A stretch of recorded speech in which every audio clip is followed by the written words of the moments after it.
Welcome to a study of the Gospel of Matthew. This is going to be an approach a little different from what I have used in the past to teach Gospels.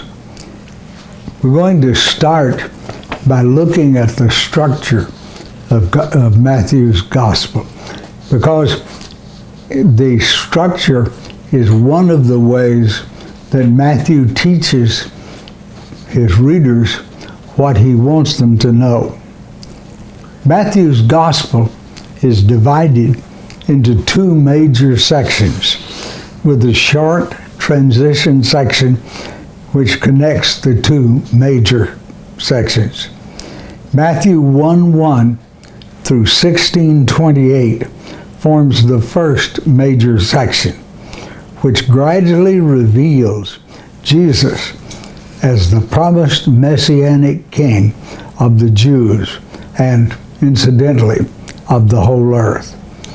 This culminates in Peter's confession, "You are the Christ, the Messiah, the Son of the living God." Matthew 16:16 in the NIV. Then you have the transition section. Jesus follows Peter's confession with a prediction of his death, Matthew 16:21.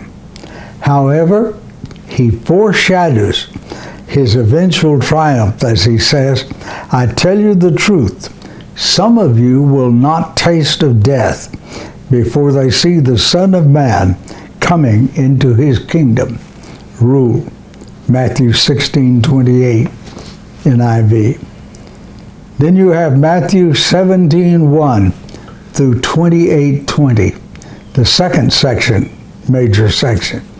It forms this major section and culminates in his declaration that he has become the promised Messianic King in heaven and on earth.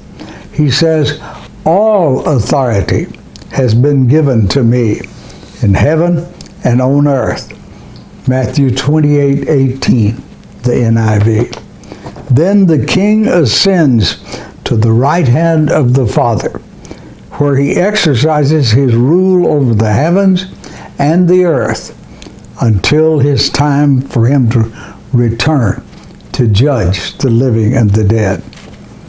This will be a survey of the contents of Matthew's Gospel, and will not be a verse-by-verse exegesis of the text. It will also emphasize the narrative flow. I think that one of the weaknesses of our knowledge of the Bible is that we don't see the narrative flow. We don't see the plan of God unfolding like a story to mankind. And we've done that by studying verse by verse, as if it were little pearls of wisdom strung on some kind of string, but it is the string that is important. It is the flow of the ideas. And if you can't follow the narrative flow of a book of the Bible, you are not studying it correctly. The materials you will need for this study. You'll need some method of permanently recording the notes that you will need to take during each lesson. This could be a laptop, a PC, a tablet, or any other electronic device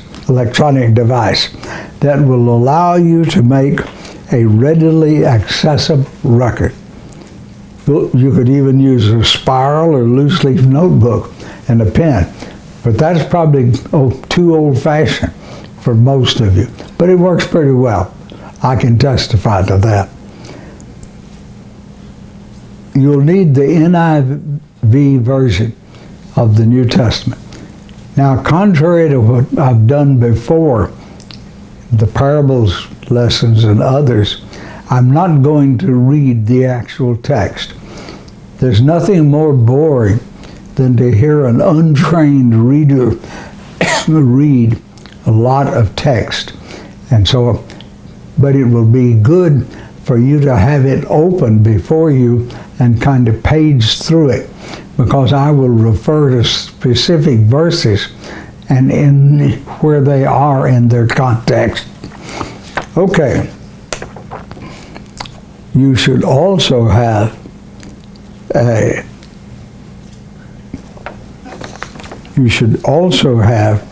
that NIV, as I said, lying open so you can look at it. Over a year ago, I finished my own translation, and I wish it were ready for publication, but it's been a little hold up on publishing it. So I will allude to it when and if I think it will help you understand the text.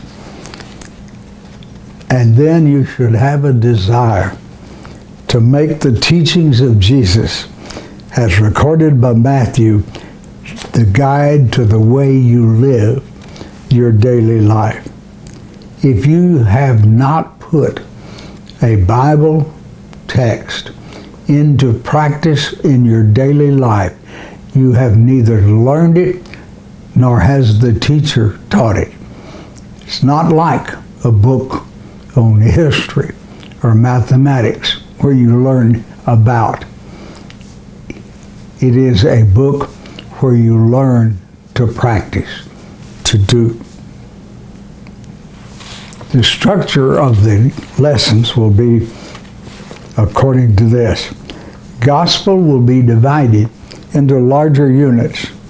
For example, the first unit that we will study is entitled The Birth of the King, which covers Matthew 1:1 through verse 23.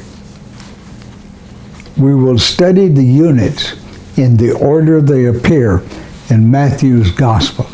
Now that's important, because these units, usually called pericopes, are arranged by the Gospel writer in the way he wanted to arrange them.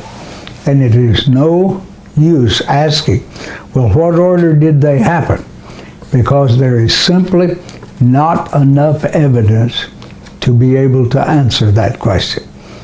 I had a friend one time who is now one of the chair people in one of the colleges at Abilene Christian University, and he asked him to teach an adult class where I was preaching, just on a visiting basis.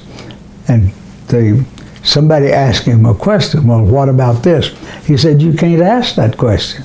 The fellow said, well, why not? I just did. He said, well, maybe I ought to rephrase that answer.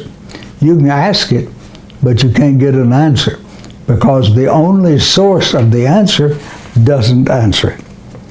And at the end of each teaching unit, I will point out some ways you can make the teaching of that unit your own. Thank you, and have a good day.